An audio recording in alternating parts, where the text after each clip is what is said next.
Salam, fancy simp. We're live, everyone. It's a hot, interesting Sunday night. Oh, it's my good friend Alp on the line. Now, already 6 people are watching. 3 people have their thumbs up. Great.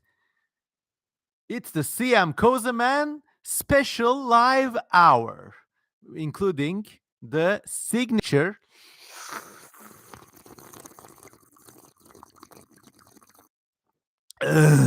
coffee sip. Yes. Hey, Azier is here. Hello, Jaden. Hello, Alp. Hello, Connor Watson. Hello, Cauliflower. I got 2 viewers from Turkey already. Hello, HTTH. Hello, Manuel Axolot. I hope you're all doing fine all around the world. I can already name like a certain person among you. Fancy Simp is one of the most vibrant, talented, and acutely unique illustrators of paleo art and science art in the world. Up and coming. So that's there, yeah. Here's my hat tip to you, my talented friend Alp. And it's not because you're a Turkish brother, but really, I mean, go check out his stuff on, well, you can pimp your Instagram on the chat. Wow, already 14 people are watching. Solon. British people don't pronounce tea because they drink it all. Okay. TZR says that's incredible. What's their Twitter? I want to see their art. Fancy Simp says thank you. Well, you sort that out in the comments, everybody. Also, TZR also is one of my biggest supporters on Twitter and other platforms and below. And she's also extremely talented herself. And all the way from Hollywood, I got a viewer. How nice. Check your Instagram, says Cauliflower, another Turkish brother. We were all together in the fateful trip to the Turkish city of Izmit. Me and a few other crazy Turkish speculative zoology people. We were all there and it was a nice experience. I hope to repeat it sometime. Yes, everyone, if you want to see Alps or Fancy Simp's amazing humorous paleo art and cartoon representations of animals, please visit pongo_pardus dot instagram.com. As you can see, I got a little case of the red eye. Not not because of what you think it might be, but simply because I have been slightly under the flu for a bit. Anyways, these are just the warm up minutes, 5 minutes. Ever heard of Happy Tree Friends? I have heard and seen it, but to be honest, I am not a big fan of that sort of cynical, ironic, violent, but cute cartoon sensibility. I mean, yeah, Connor Watson says he's excited. All Tomorrow's fan says hi. Mystic Mystery says, no problem, man. Haven't seen you in a while. Lovely. Hey, Kozaman, how are you doing? Wow, it's so nice. Can't be a CM Kozaman stream without the iconic sip. Okay, everyone. Now, as we wait for more people to arrive, and by God, I mean, now we have 25 people already. In the last stream, 25 or maybe 35 was the maximum number. So, wow. So let's kind of like cook up what you want to talk about today, because a lot of shit has gone down. I mean, there's been an earthquake, there's been 2 earthquakes. It's been really sad, actually. And just the other day, there was an avalanche disaster in the far northeastern part of my country. And like a close family member was impacted, but fortunately not affected. So we're on the edge of our seats every day. Oh, also, I have Solon says, I see a TIE fighter in the background. I see a man of culture as well. Yes. There's also, if you look closely, right next to the TIE fighter, there's a There's a Independence Day alien UFO craft, and these were all original toys I played with when I was a kid.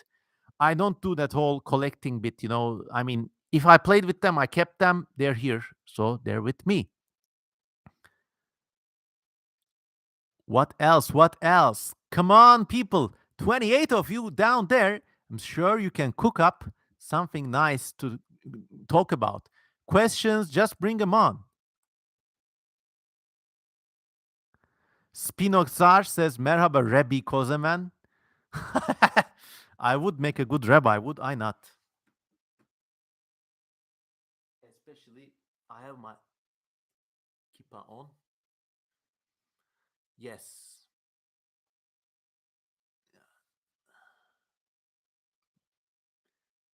It's you. Okay.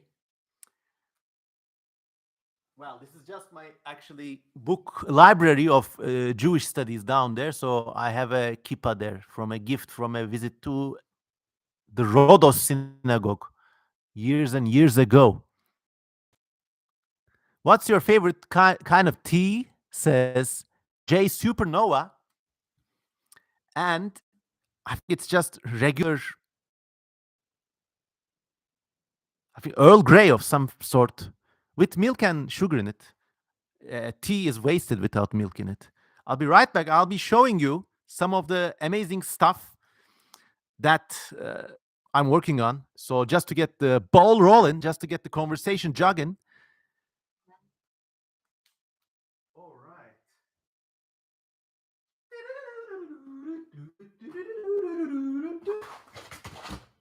So over the over the past couple of weeks, I have an awakening, and have you felt it? And I have realized through some well-deserved prodding and guidance, let us say, that during COVID, I have let my international connections languish a bit. So, thanks in particular to your support on patreon.com or buy me a coffee, this month I've started this big series to apply to foreign art contests, because that's, let's just say, that's one way to get the foot in the door. It's also another way to get the, like, if I win at these art prizes and stuff, well, I mean, it can open many doors in the future, exhibits, visits, who knows, all the parts of the world. So, long story short, I've been making new big paintings like this thing over here. It's This was named for he is a tree of wisdom, and there is no deep symbolism here. They're all improvisationally made, but I really love painting on canvas. And like, during COVID, I was painting on like backs of pasta box and stuff, and that's like nice. But now it's time to like put that learning into some like more permanent and slightly more legacy paintings, let us say. Oh my God, chat's cooking up. Okay. So this is one of the new ones. This is yet to be named. I don't know what to call it. So suggestions open, I guess. All this kind of, I loved painting the clouds here. Actually, this took a whole day with like the spots and all that. And I loved painting this like background spirit rising from the place where dawn comes from. And this is not even finished yet. Like this thing is going to be interacting with something else. I don't know what, but let's see. Okay, back to chat. I think I hope these got the ball rolling a bit. And thank you everyone for liking these. I really recommend, if you are able to work on canvas, if you're painting, one of my tricks to get this like smoky texture is actually have like some just fucking medicine spray, and I just load the bottle up with water. This is just water. It's water. So I soak it up, fizz, fizz, fizz, fizz, And then when I paint, it becomes all smoky. So there's a nice trick of the trade. Also, if you go to a hotel, steal all of their little hotel fucking shampoo bottles because they really make good containers to mix your unique colors in. Here's a diarrhea color. I don't know, but it's good for backgrounds. So, anyways, that's what's cooking up in the background, and let's take a look at the chats. Actually, oh my god. All right. What else? What else? Let's see. Merhaba Rabbi Kusaman.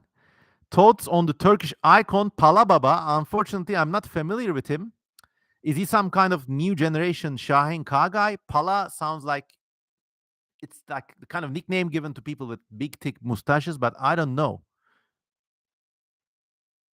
Well, yes, you are watching the second best YouTube streamer after Hasan Abi, but we hope to beat him sometime soon. All 21 of you, yes. Amnesia has dropped a sick emoji. Great. Solon asks, okay, what are the thoughts on the possibility of three-legged animals, such as those in the Serena project? I think it's very likely, extremely likely. I mean, any fish could have evolved the tail into an underslung third leg like thing, and it would have taken off from there. In an environment without four-legged animals, I think they would be quite like happily successful, and we would see some interesting innovations. I mean, there could be like monopod like things and like a lot of bipeds, kind of like birds, but maybe a little rear foot to sit on, or like maybe the rear foot could be adapted to carry eggs, because that's what actually crabs do with their underfolded tail. So yeah, I think it's very plausible. I mean, it's actually maybe even a bit counterintuitive that vertebrates came out with three legs. No, four legs. So there. Emily Wood says, it's very cool you're right now. I'm organizing a basement storage area and listening to you. Thank you, Emily. I hope it's going to be a nice storage area, and I hope you have many happy years storing whatever you want to store there. So that's the story.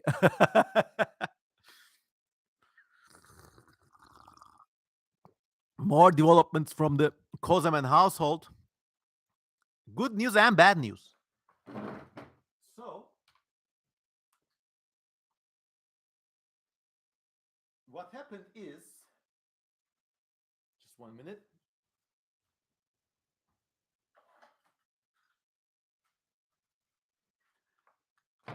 You might remember that I was using this jewel case to keep a little snail in.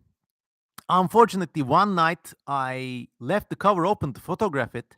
Then something happened. The phone rang or something, and I went to bed that way. Next morning, snail was AWOL. It still hasn't been found yet, but I hope it's somewhere along among my shelves, let me say. But then, if you look at this top left corner, there's a plant here. I picked that up from my office practically. It was like discarded. And next night, I discovered this fucking little beetle bits near the plant, like little brownish green balls of slimy whatever. Whatever could it be? Then it turns out actually there are these three caterpillars. Oh yeah, let me see. There are these three caterpillars in the plant eating it and shitting all around. So I picked them up.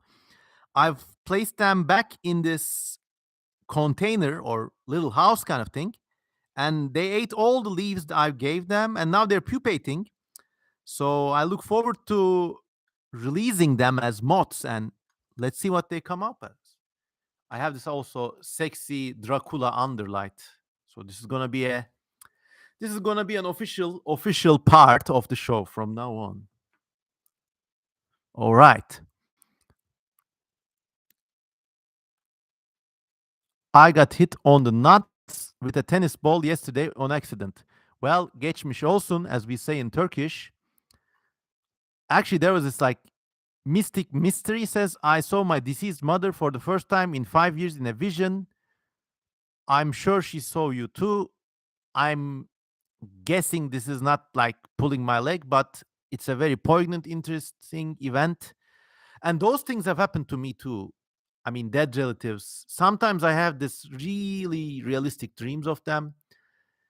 And maybe it's just neurons firing and sodium opening channels, but I'd like to pretend something is going on there. I mean, if you go past a certain age, you kind of need to believe in something. I don't know. If you don't, I guess you're stronger than I can ever be. I don't know. Gorilla fan asks, will you ever do an 8 frog video about prehistoric frogs? No, unfortunately. Frogs are finished. Next, I got some other surprise projects in the pipeline, but I am considering doing a cover of all cobra species in the world, simply in order to sing this amazing song by Fred Durst and Limp Bizkit in the intro. Gold, gold, gold, golden, yeah, golden cobra. That one. I just want to sing that song from start to finish, and that's going to be my excuse. Very smoky. Cauliflower says, thank you, man. I'm a genius. Carnotaurus sastrei says, based.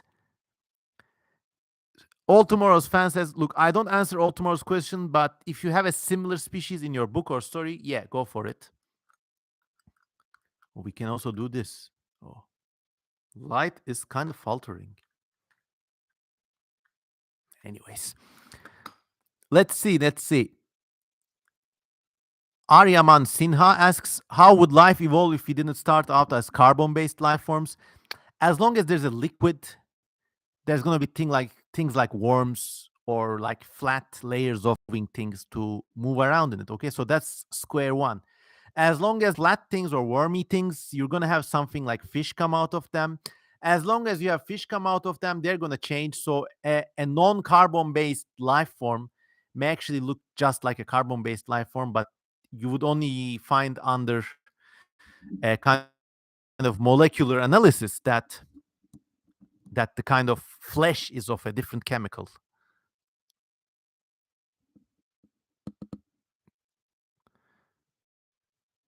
Mystic Mystery says, my father gets dead relative dreams too. Okay, it's kind of a personal thing, but I am very sorry for your loss. And it's very nice to have these relieving visions, let's say. Spinozar says, I was very interested by something called calcicordate hypothesis.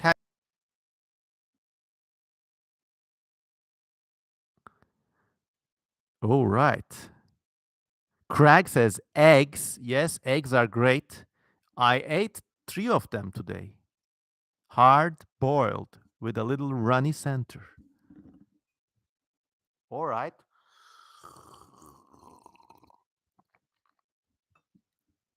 Are we suffering from some sort of lag or has it ended?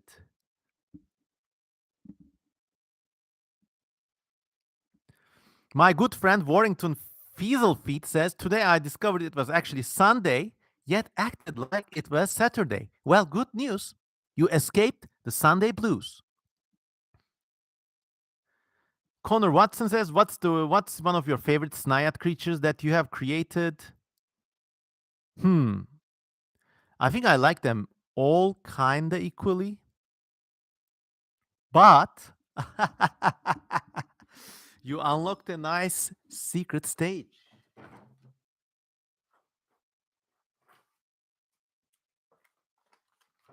I am drawing Snayad and writing All Tomorrows literally every day.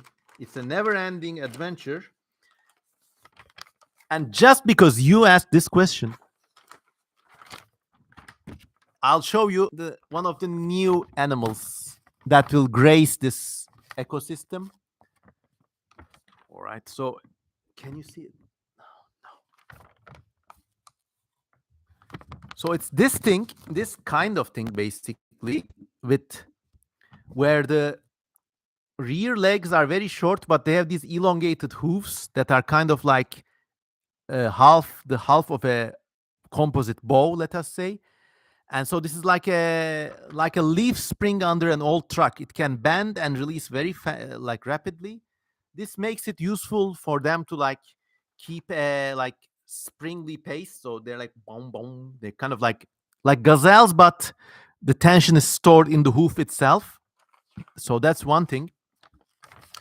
Also, they can like kind of like compress them and like patch flick the hoof against marauding predators. And if you're hit with one of these hooves, it's not a good day for you.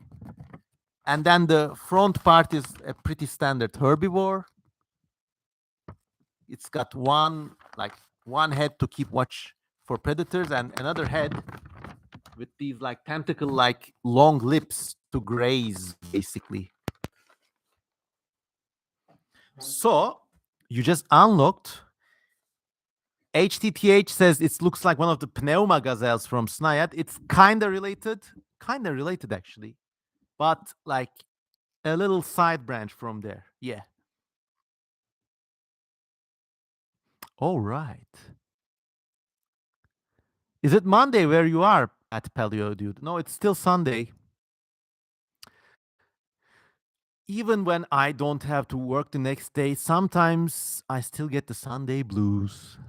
But not today. Thanks to you and thanks to the great day I had. I went with my wife to a walk by the sea and it was just exhilarating. You could drink the air, seaside air. Saw a lot of fat dogs, stupid cats. All right. What else? What else? 18 people watching. Oh my God. We're dropping people. We're losing blood out here. So call your friends, retweet that thing on Twitter if you're there. See who else joins in. Thank you. J Supernova says Snayat book will be at the same level as Barlow's expedition. Yeah, we need some more people. Get some bodies in here. Yeah. Nah, even if there are only 3 people, I'd still talk. But the more the merrier. Let's do a kind of world country roll call, by the way. So, where are you all from? Let us do a representation. Tell me where you're hailing from, and I'll read them all out. America represent, Brazil represent, Israel represent, Belgium, Canada. Wow. Fancy Simp is from Türk'üm, mutluyum, çalışkanım. Turkish, happy, working. Ukraine and US says Spinotsar. Northern Cyprus, yes, yes, based Turkish Republic of Northern Cyprus. Ottawa, Canada. Hello, hello, Emily. Germany represent. I was just listening to Rammstein earlier in the morning. Jaden Tsedi Tetiezier is from the United States. Finland, as always. You got the Sisu in the chat, my friend. Gorilla fan says Massachusetts. Craig is another Turkish brother or a sister. Benny is from Germany, represent. Luca Ricci is from Snayat. Oh, okay. Maybe you would think twice if you knew how human colonists live on Snayat. But I'll just hold on to that for now. Indonesia, Warrington Fizzlefeet. Now, I have a special place in my heart for Indonesia. It's one of the up and coming countries in the world. It is literally spread over an area maybe twice the size of the continental United States. So many islands. What a based country. Every country has problems, but like Indonesia, special place in my heart. France represents America, says Connor Watson. I love America too. Actually, if you sum everything up, my personal values and lifestyle probably align the best with the United States, except for the cuisine. I don't know what we're going to do about that. For cuisine, I need to be in Italy, Greece, or Turkey. Mystic Mystery is part Polish. Polska represent. Cauliflower is also from Türkiye Cumhuriyeti. I don't know where the tool breeders live. Like you gotta take like all of these things. You shouldn't take them so literally. They're like allegories. They're like little, I don't know, like allegorical things. Don't take them so literally. Take them literally when the new book comes out.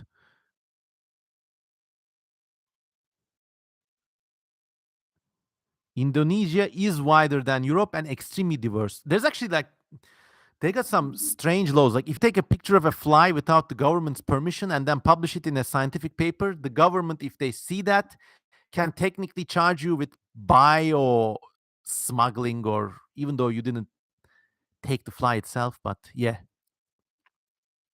Manuel Axolot is from Mexico.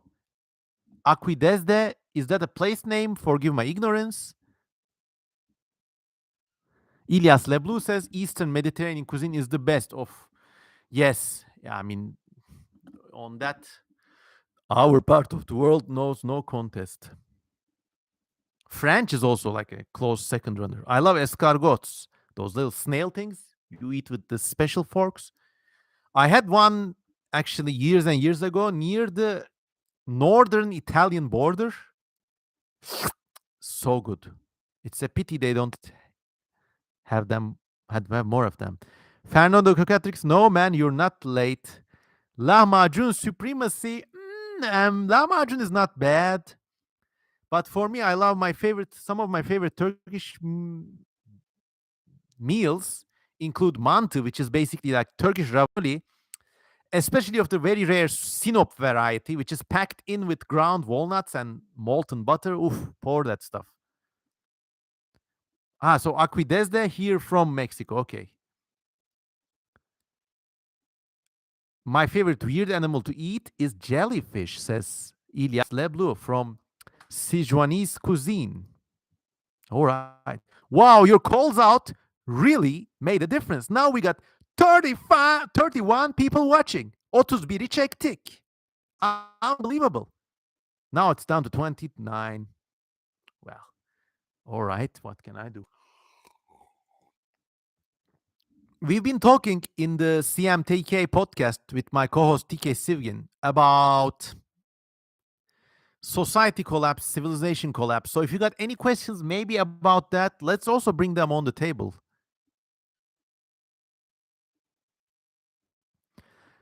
I'm very sorry to hear that.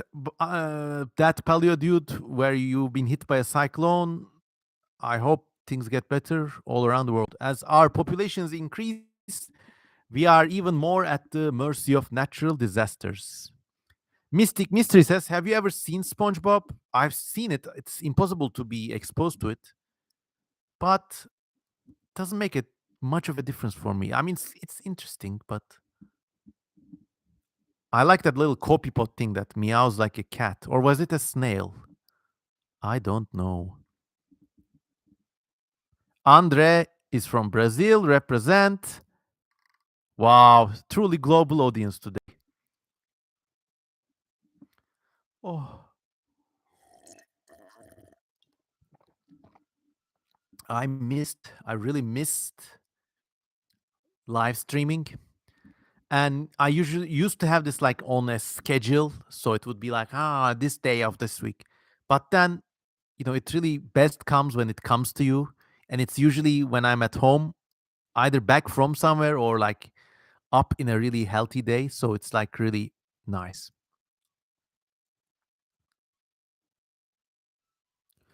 Andre says, do you think society could collapse kind of like The Last and First Man? That's a very good question. So if you don't know, Last and First Man is this amazing far future history book by Olaf Staplidon.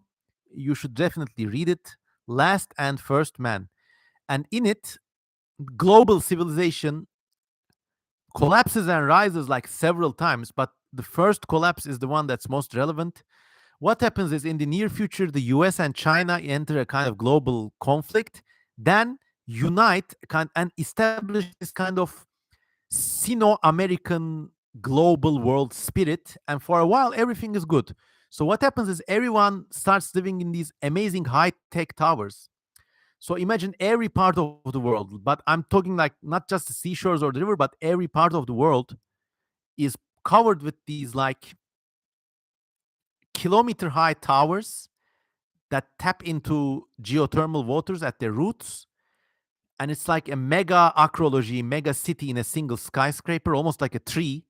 And everyone in these towers is kind of like they depend on aeroplanes the way Americans depend on cars these days. So everyone's flying around, and for a while, it's like all good, and everybody's flying around with these planes. And there's also like cultural or religious aspect to plane usage, let's say. But at one point, the civilization becomes so locked in with its like rituals, they cannot imagine anything could go wrong. And of course, things do go wrong, and energy sources collapse. So what happens is like they tell this from the perspective of a young girl and her single mother, and like fuel is getting scarce, but the mother is still like hoarding fuel for the annual like Christmas parade airplane flight or whatever.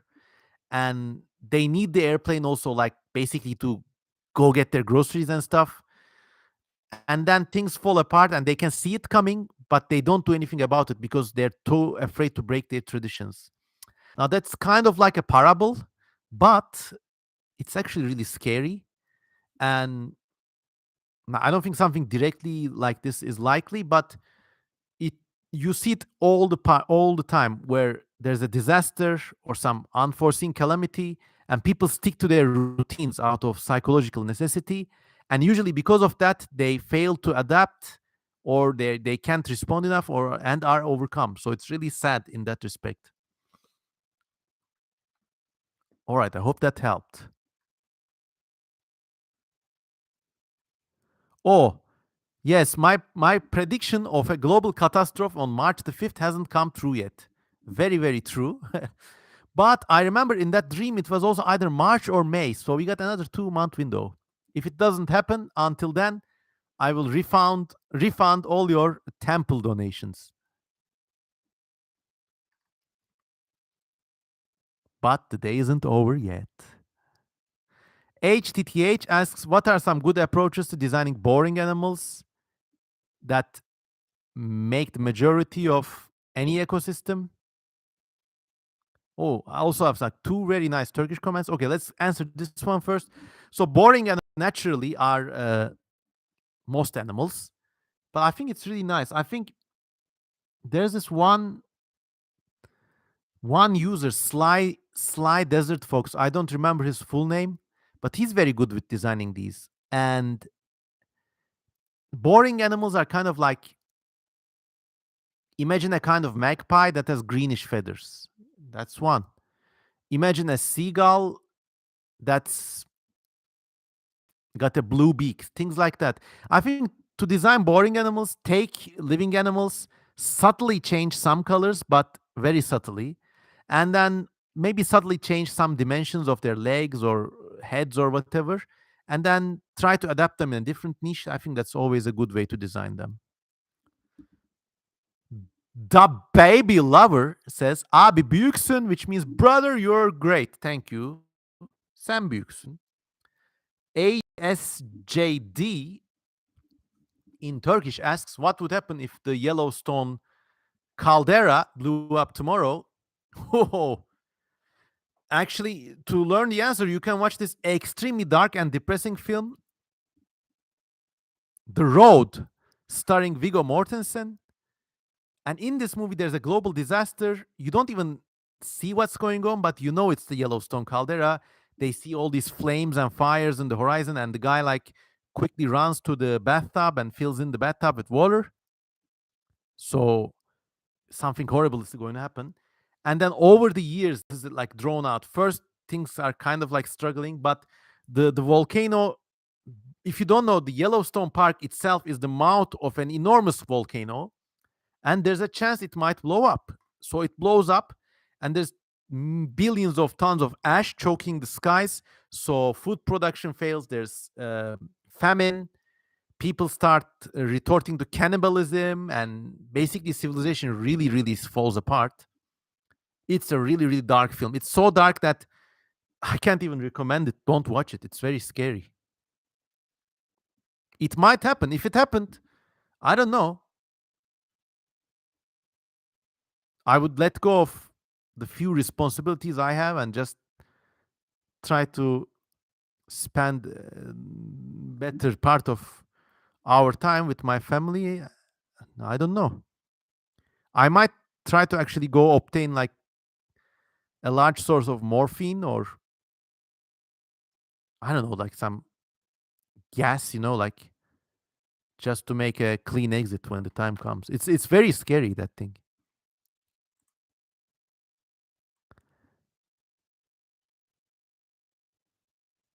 Lord Grunwalder says slide the bearded vulture skull. Okay, so I know there's a bit of beef between these two characters, but I'm not gonna get into it. I love you all individually as people, and make creatures, not drama. That's all I can say.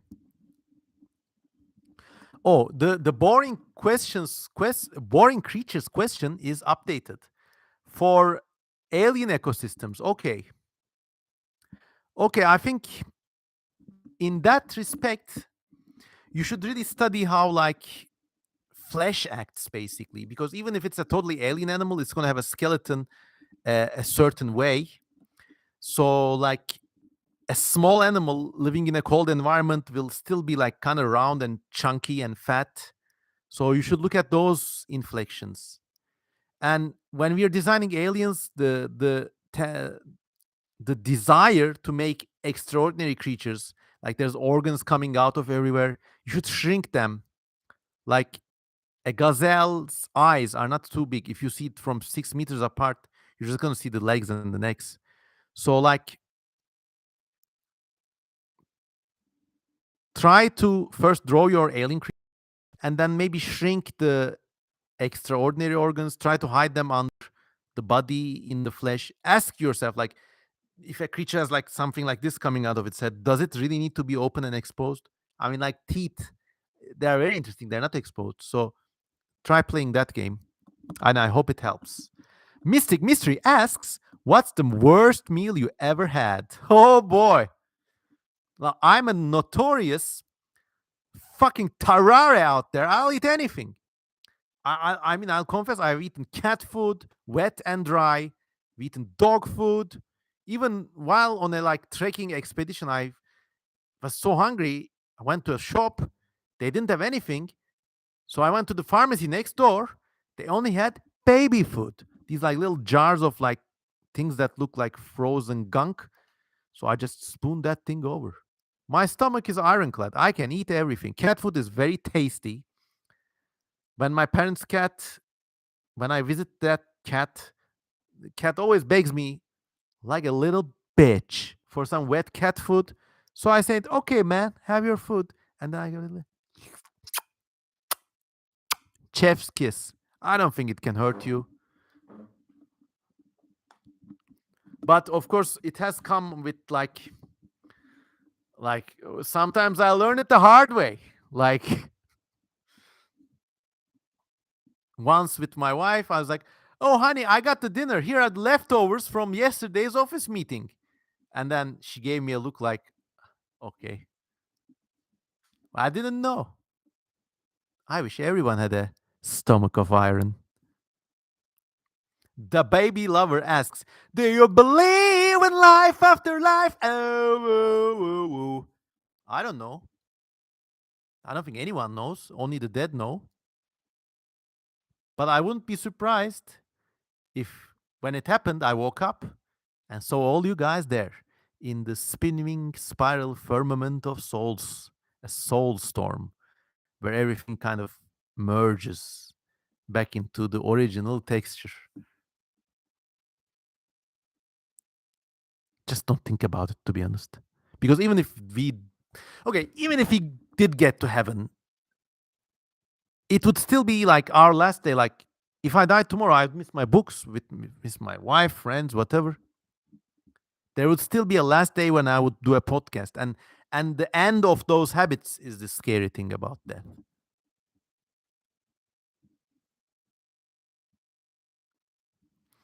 Fernando Kekatrix asks, he's designing a alien race with theropod-like feet, and what would their footwear be like?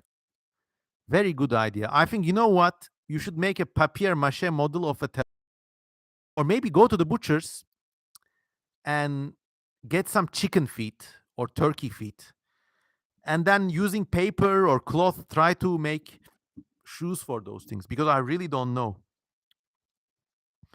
They may not need individual shoes, but maybe like slippers that go individually on each digit, because bird feet kind of splays. So there. Connor Watson asks, "Do you like Pokemon?" Yes, I really like it.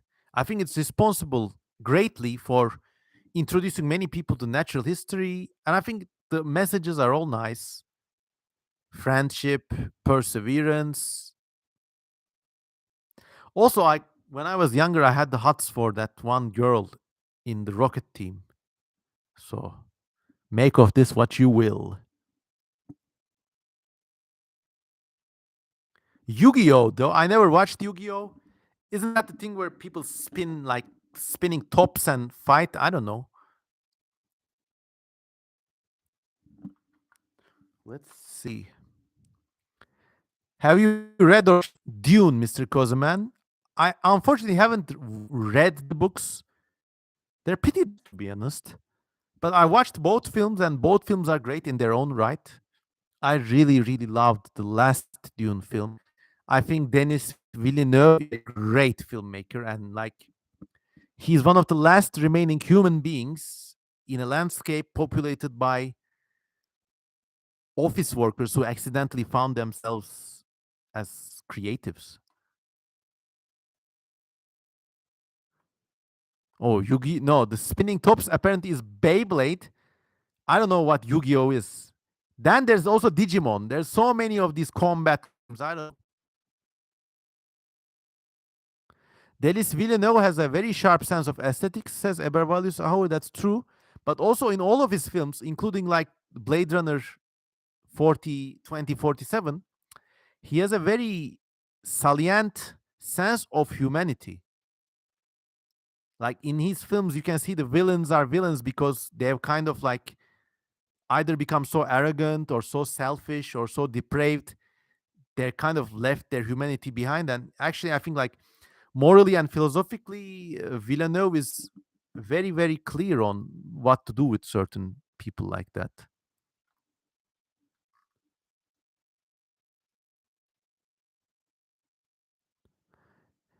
Have you tried Chinese century eggs? Says Ebervalius. They are chicken or duck eggs buried for 3 months in an anoxic environment, and then they become black and taste a bit like shoyu sauce. I might try it. I don't know. But it needs to be like from a good source, someone you can trust.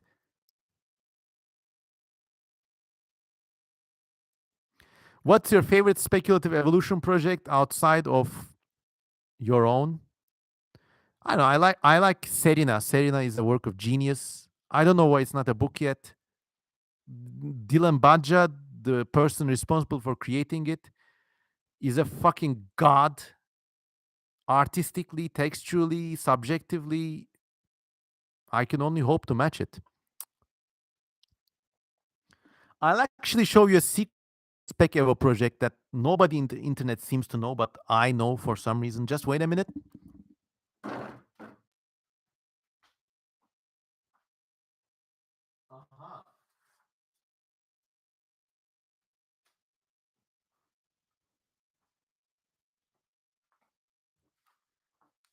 Has any? Oh fuck! Okay.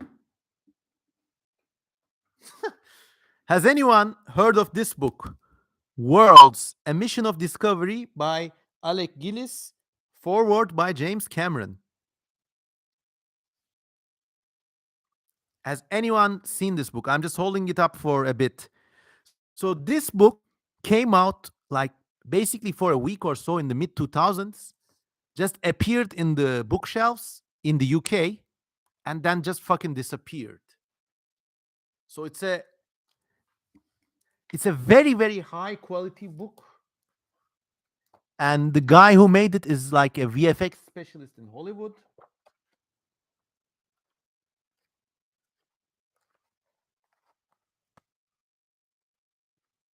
So I'll show you some pages. So in it, this one guy goes exploring certain life-bearing planets. I think out of you all, maybe Jaden Tezier may have seen or heard of it, because looks like this book was like marketed a lot around Hollywood or California, but nowhere else. So this guy like explores these alien planets with a special warp drive, but then something happens and he gets abandoned, and he explores all these like strange alien planets, and these are all very well made. I mean, each page is like a straight like a shot from a Hollywood film, so extremely well made.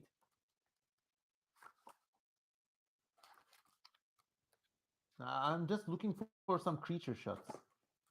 Like he sends a robot submersible beneath an ocean, and then sees this like angel-like ocean creatures, but they look like intelligent beings, but they're actually very dumb animals. They're just swimming around.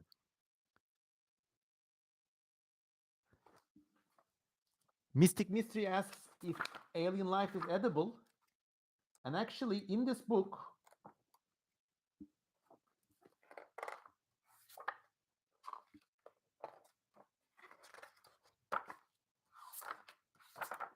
just a second. So in this book, this explorer guy actually lands on a kind of volcano planet, and in this place there's these like one-eyed spider kind of aliens, and he actually like eats some of them, but he takes pity on one of them and makes him his pet, and then eats the others. And that's just, I mean, this is an amazing book. And in the end, like, he dies, but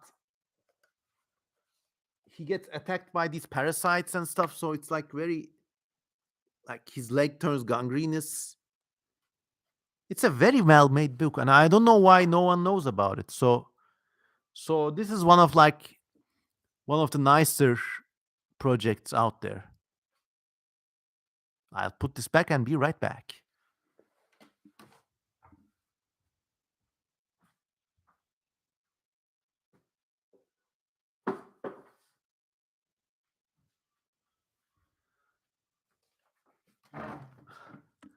My eyes, they look so glassy. Oh my god. Also, let me give me a second while I put the little friends back. Oh my god, we're at 40 people, everyone.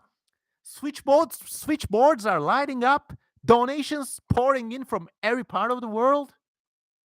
And if you're watching this video on replay, so you're not watching live, and you're a newcomer to this channel, please consider supporting me on patreon.com. The link is below.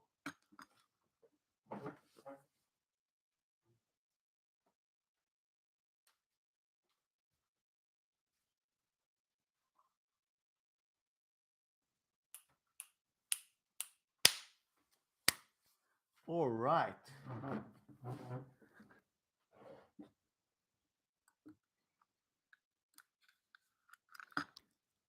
All right. Have you seen National Geographic's Alien Love Life documentary? I actually haven't. I should look into it. I am trying to. Okay, this is a really good question. Luca Ricci asks, I am trying to write a story about an advanced but extinct human civilization. What are some tips for designing advanced technology that has taken a different path from our own? Okay, so let's think about how technology advances. It advances through repetition. Practice makes perfect. So, like, if you look at the evolution of internal combustion engines, the first internal combustion engines literally were like two buckets inside one another, and like someone was lighting oil below it, they would go pop, and they would be used to pump water out of coal mine shafts or something. And then it improved, so it evolved. So in a way, technology also evolves. Technology is a meme that evolves in the physical world through human use and utility. And the current iteration of technology we enjoy has evolved in most parts through war and through capitalism. So the great advances were made through war, the cathode ray tube, radio, steelworking, stuff like this. But then, especially after the mid century, American capitalism gave this a new life. And I'm not using capitalism in a derogatory way. They like really like leveraged it, you know. So if your society, like what is their social structure like? We also know that, for example, the Romans and the ancient Greeks could make extremely complicated devices, like things like these automatic astrolabes, basically analog computers. But they did not think in terms of like number of units sold. They just wanted things that worked well for their own people. And I think, especially the Romans, in some cases, kind of gross to have mass manufacture. Like nobody wants that. Basically, they never thought about it that way. They never thought about profit making that way because maybe they had slaves. So the greater evil, lesser evil, I don't know. And then what is your society like? I mean, for example, there could be technological avenues in which chemistry is used more. So maybe they don't have radios or cars or power drills, but they might have this liquid that temporarily makes the walls softer. I don't know.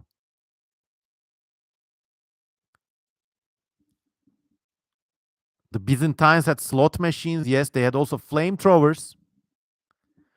I think like a case even might be made for like ancient Egypt having some sort of artificial light.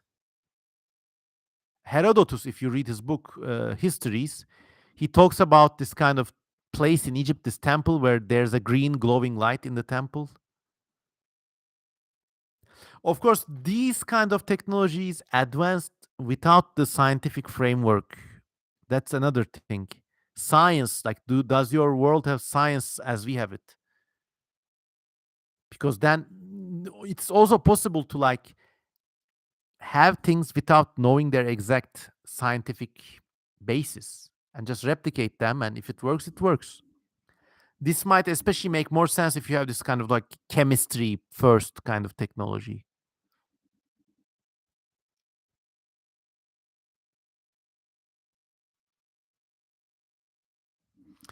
Let us say, oh, lots of nice comments. So, okay. Let me read some of them. Lord Grunwelder says the Ottomans had cold drink automats. All right. Yeah, it's something about Egyptian tombs and asbestos lamps. I read that too. Must look more into it. But I think like at least like if you go especially to places like Minoan civilization or the palace elites of like ancient civilizations like the Hittites or the Sumerians, they may have like extremely sophisticated devices such as musical devices, organs, even like little toys and stuff.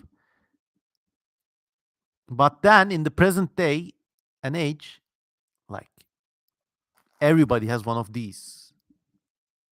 And it's just like a blessing in disguise, a blessing in a curse's clothing. I don't know.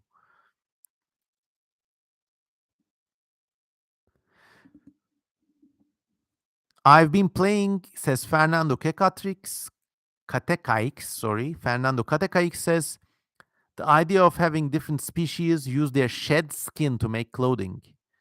How practical would it be? I don't know, like depends on the strength of the skin. Snake skin sheds and it's like pretty durable in some cases. The thing I always think about like shedding skin and intelligent aliens is like a ladies out there would know like how psychologically impacting it is to have regular bodily changes in you, huh? I'm talking about the menstrual cycle or like with guys, I'm talking about basically being a man and pony all the time, but physical changes have a psychological imprint. So if there was an intelligent species that like regularly sheds their skin, you could maybe like, oh, why are you so fucking grumpy all the time? Ah, my shed is coming up. Just don't pester me, all right? Like things like this, it could add like real color to your stories, especially if they're an arthropod. Gosh, then like, you know how insects and spiders shed their skin? They basically like lay into a coma and grow out of that and get soft and soft and hard again. That's fantastic.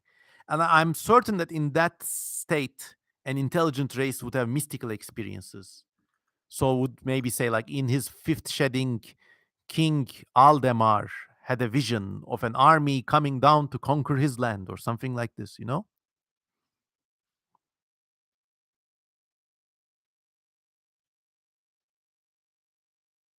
Oh, many, many, many comments. Okay. Connor Watson says, I have to go. Goodbye, man. Have a nice day. Idle Speculation asks, have you heard Jay Eaton's comic Runaway to the Stars? Jay Eaton's a great designer. Unbelievable. I haven't looked too deep into that, but his designs or their designs are unbelievably good. So hats off. Mystic Mystery says, if you had one superpower, what would it be? Immortality! It's yours! Take it! Maybe. Or mind reading, I don't know. Invisibility. Let me think. Hmm. I mean, immortality seems to be like a heavy, heavy favorite for me. But then I'd watch everyone around me die. So it would be a kind of like transferable immortality. I'd like, open your mouth. I'm going to spit in it so you can live longer.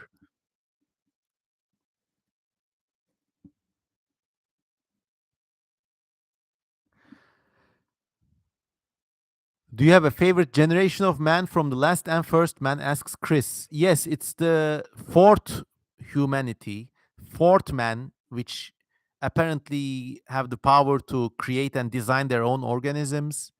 And they seem pretty like laid back biopunk people, so I like them. Yet in the book, they design a race of super brains, which they hope to delegate the management of their world to. And somehow the brains kill them all or something. Warrington Feet says teleportation is the best bet. Yes, teleportation. I'd like. There are some places I'd really like to teleport.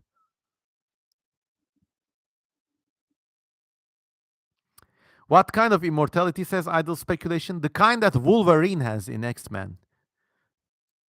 Also, Magneto's superpower is pretty sick. Da-na-na, da-na-na, da-na-na, da-na-na, da-na-na, da-na-na, da-na-na.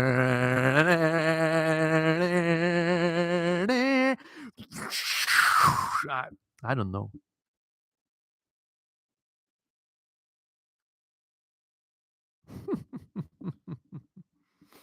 Ali Eser asks, are you into European comics like those from Mobius or Shuitan? Europe has an extremely well respectable tradition of comics. Unfortunately, I'm not in deep into them as I would love to be, but there are some favorites. Serpieri is a favorite. What was it called? Oh God. Let me just Google. I got my comics shelf up there. So European comics.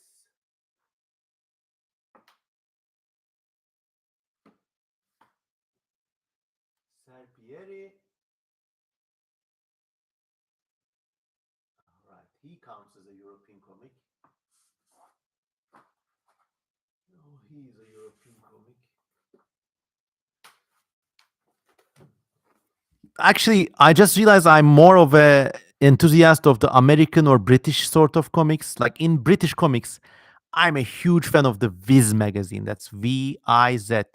And if you want to understand my sense of humor, you have to read Viz magazine. In American comics, I'm a big fan of Killian Plunkett or Jim Woodruff or I think this guy Joe Sacco would count as an American comic. He's got these stories from Bosnia or other war-torn parts of the world. His late work is kind of crap, to be honest, but what can I do? Another European comic artist I like is Guy Delisle, who has these comics from Pyongyang or something. But once again, like he really exploded with this like North Korea book. And then they kind of like ran him through the hoops, like basically do the whole North Korea shtick with other countries, but doesn't work. Also, I'm a huge fan of this one gentleman, Paolo Elefteri Serpieri Druna, which I cannot display. Heavy Metal, yes, that's also a great comic. I still have some old issues. And once again, I'm not as deep into the comics world as I like to be. One kind of comics that I, let us say, not hate, but dislike are these like emotional state of the mind graphic novels, especially the American ones, where it's like the kind of pastel colored story printed on extremely high quality paper about some upper middle class having an existential issue. I think a lot of them are conceited, to be honest.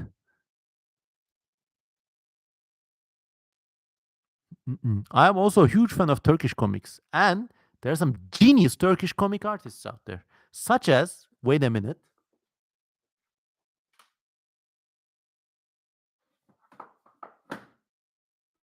put books back because I have OCD.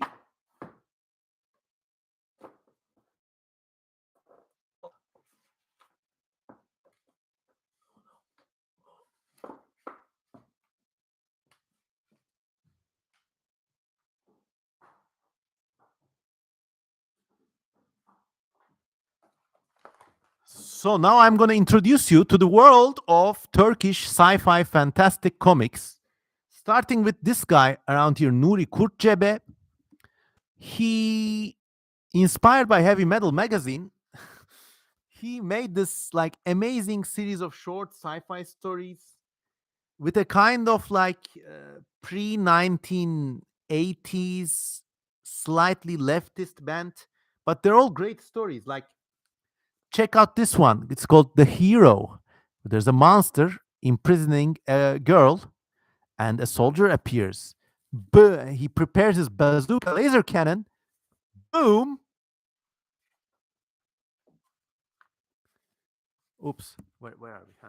Boom. The monster dies. The woman he rescues turns into another monster, and the cycle repeats again. And okay, this is kind of like a trite story, but he's a great. I wouldn't call it science fiction. It's more like scientific, quasi Marxist fantasy. Like, there's one story here where, like, they basically shoot down a UFO and then they save the alien and do reconstructive surgery on him.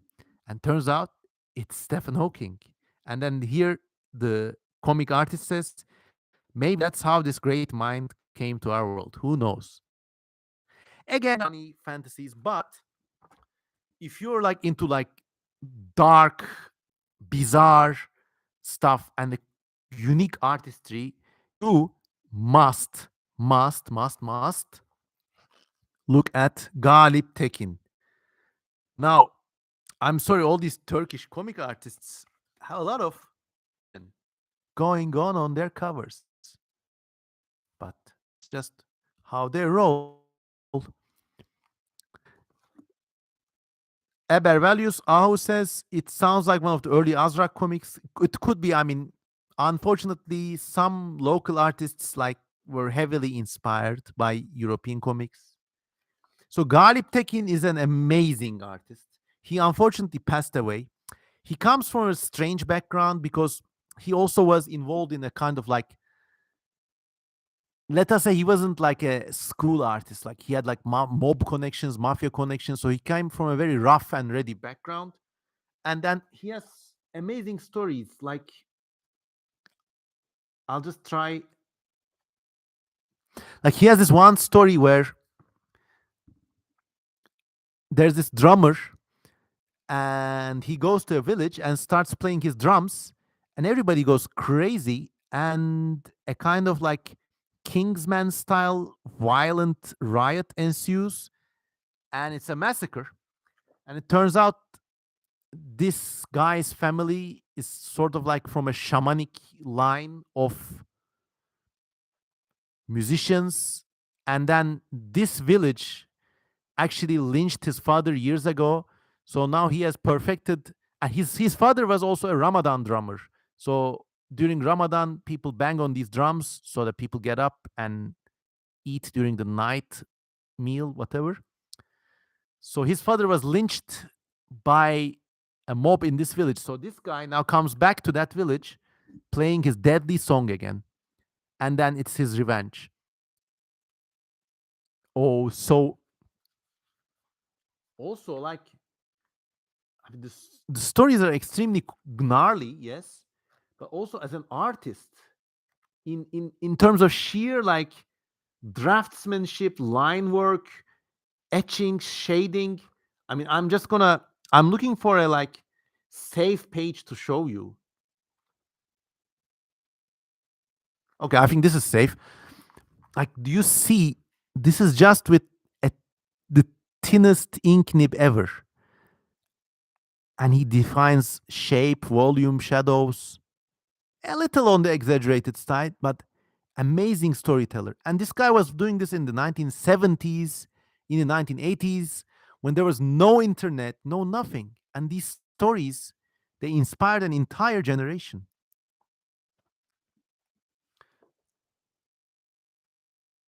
And the best thing about this book is that it's got a sketchbook section, and it turns out Galip Tekin was also a paleo artist as well. I mean, there is his reconstruction of something like Raptorex or Nanotyrannus. Not very anatomically accurate, but it's just an amazing artist, unbelievable artist. And if you're in Turkey, you can easily find these books. If you're not in Turkey, just Google Galip Tekin. So there.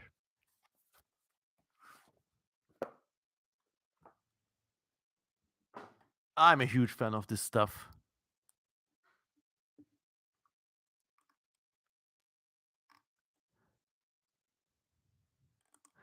Comics, that was a nice topic. It's been an hour. Let's get a little extension. Let's get another 25, 30 minutes in because I'm really enjoying this conversation and I hope you guys are enjoying it too.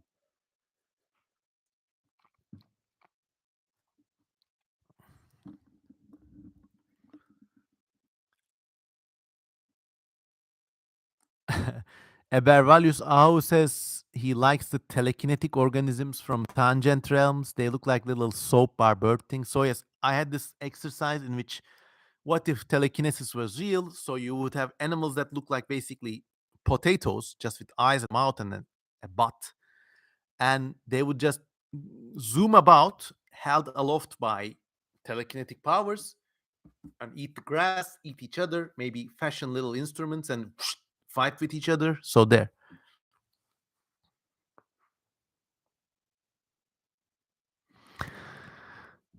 Absent Fish says, can you tell us about your favorite creatures from ancient and modern mythology? All right. Oh, my eyes are getting to me. Before answering this, you have to watch me. Ah, oh, it hurt. Ah, yes, that's me performing contact lens action on OnlyFans to etch out an honest living. Oh my. I have to put some drops in it. Oh, where is it? I had a eye drop thing. No! Nah, there it is. Okay.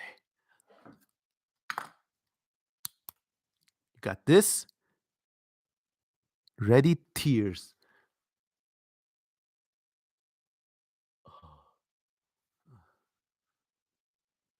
I should never have put on my contacts. I'm crying, but these are tears of joy. Oh my God. Yeah. Okay. So ask some questions. We got another 20, 25 minutes, maybe half an hour to go. Ask some questions. I'm giving you a little break while I go fill this in because it's just hurting my eyes. Be right back.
Oh my. Yeah. Yeah. I need to freshen up. Oh my God, chat. Oh, oh, oh, oh. How do I look now? Now, when I put these glasses on, I an Holocaust film or something. Don't go there, Wojtek. They hate you there. Something like this.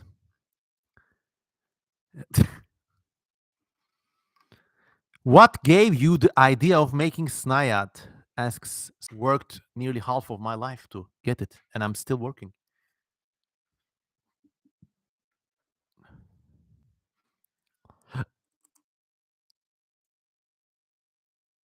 Bean asks, would you like to be in the place of the protagonist in Star Maker? Now, Star Maker, I, for no reason at all, went out for a walk in the countryside, gets like freaking no clipped, and joins a galactic mind of fellow travelers, and they explore the deep diversity of alien life, planets, and of course, I would like to be in their shoes. Cause a man with glasses does have a different feel. Let's see, let's see. Moon Anxiety says, ha ha ha. I like that nickname, whoever you are. So, favorite creatures from modern and ancient mythology. I don't know, like modern myths are, I think cryptozoologists, I don't know who the fuck came up with that idea, but like a kind of headed thing with a cat body and a scorpion tail. That's like wicked in a good way. And I always imagine a manticore is like, you know, these things called Jerusalem crickets. They're like little crickets. They're actually very big and chunky, and they got these terrible jaws, but their faces look like that of a little baby. So when I think of manticores, I think it's like a completely non-vertebrate animal, maybe a giant arthropod with four legs and a like independently human-like head. It's very weird. They may also have stolen the design from the biblical book of the Apocalypse, because you also have giant locusts with the faces of humans in that book. Oh no, connection is cutting out. I hope it's better now. Brings back memories of quarantine. Oh God, don't mention. I have like one of my fondest memories in the quarantine is like going jogging inside the house. So I would keep a timer for half an hour, and just run loops from the living room to the bedroom and back and forth. And it was maddening.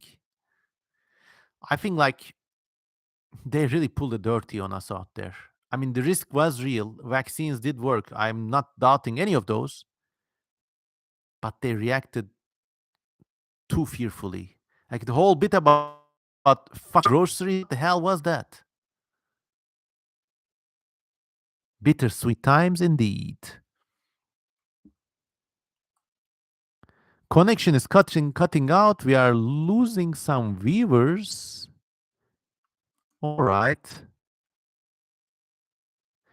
Fernando Katekaix asks, what changes would squid and octopus need to go through to make technology like ours? I think they would just need to come out on land, to be honest, because underwater is such a protein medium. You can't keep anything steady for like because of the currents and everything. They need to come out on land. So otherwise, they're perfectly capable, even now, to make like fine machinery or something.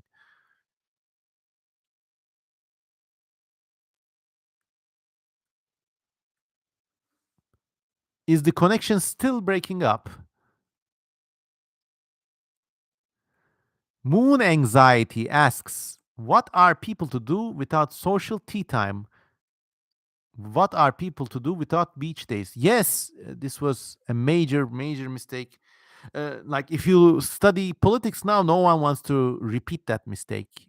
So even when the next plague comes along, they're never going to implement lockdowns, I think, because it really like messed up everybody's lives. Could it have been avoided? I don't know.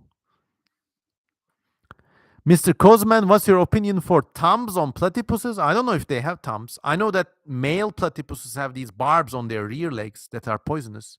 Don't know if they have pound. They have like thumbs.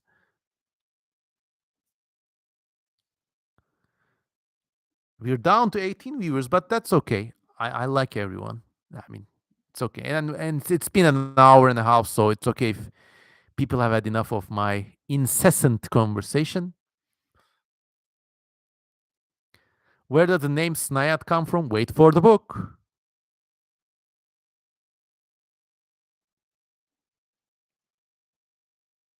Mm-mm-mm. What's your favorite species of bat? Asks Ebervalius Ahau. Good question. Now I'll whip out one of the prize books of my library.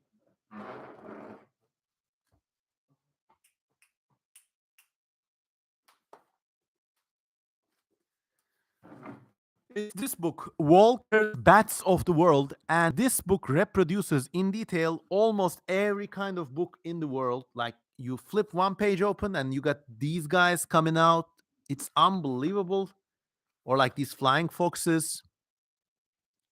Very, very nice book. Peerless.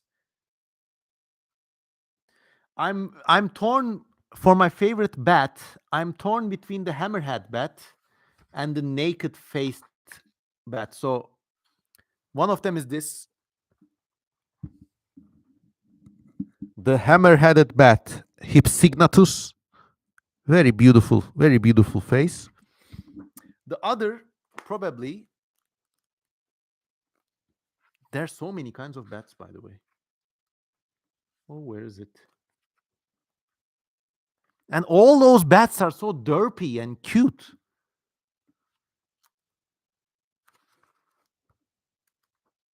Fucking wait a minute. I'm gonna find it. Molossus is the species name, but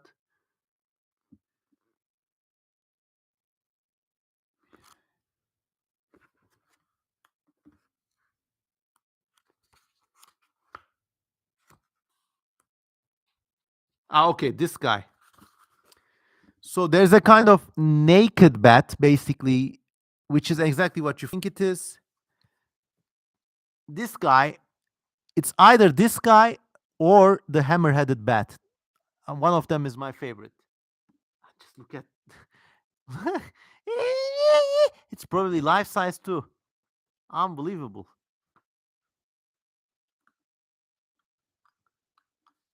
All right, we're getting close to wrapping up. Oh, we're back to 22 people again. Okay. What is your favorite indie video game if you play any? I sadly don't have time to play video games. If I did, I would probably play something like Pharaoh, the Egyptian city builder game, or SimCity, or Super Mario Maker. I would make the most difficult levels, and everybody would play in it. Dilettante says Lamarckism evolution world. That would be interesting to see. I mean, maybe something like if you had nanomachines, something like Lamarckian evolution could work.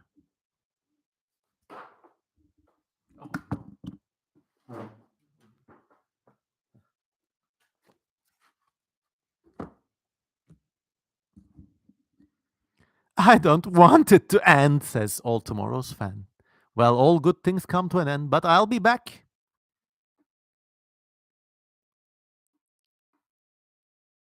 Idle Speculation asks, how would you go about terrestrial cephalopods? I would have them like wearing little snail shells. So they would be like these giant African land snails, but they would actually be cephalopods in them. And they would be very smart and curious creatures. They wouldn't move very fast, like very slowly. So there, put them in a shell. Do you think language is something speculators should explore more? Yes, but that's a whole other ballgame, Konglang. And I'm not as good in that field as I would want to be.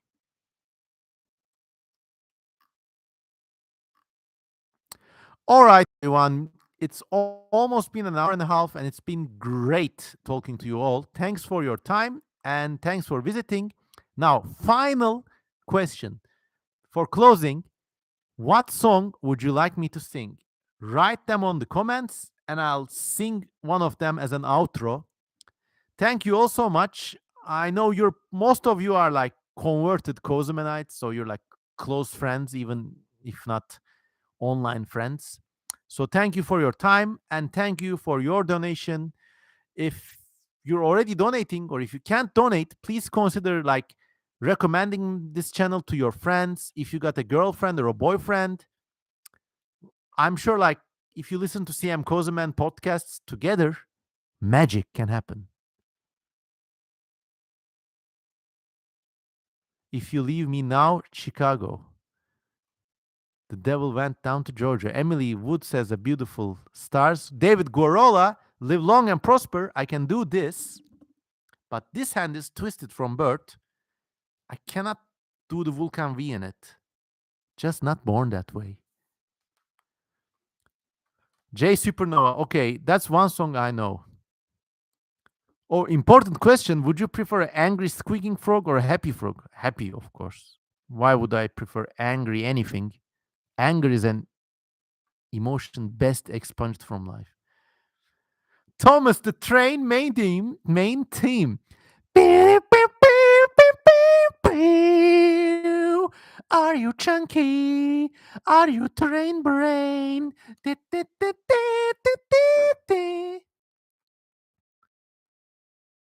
I don't know the theme to original band 10. I don't know. Many of these songs I don't know how to sing. Fly Me to the Moon, I know, but doesn't suit my voice well.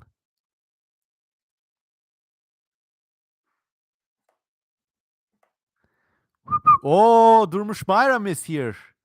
Very close friend, photojournalist, and excellent photographer. Hello. Another song recommendation. Yıldızların altında. Is this the one that says hadi gel buluşalım eski köprünün altında? I don't know all these baby songs. Chubby or skinny frogs? Chubby, of course. I want a world where every creature is chunky and happy. That's all. And well fed. And in my dreams, the sun would speak about me as the moon would speak an overture, as and always when I live my dreams. Enjoy the silence. No, does not compute. I feel like singing some rare David Bowie songs. Cauliflower, ask one last question. Yes, if the March 5th nuclear bomb goes off, this could be the last song we ever hear. How beautiful. Stay. That's what I want to say sometime. But what I'll never say is stay this time. I really want you so bad this time. Cause you can never really tell when somebody wants something you want to. Ah, an acquired taste.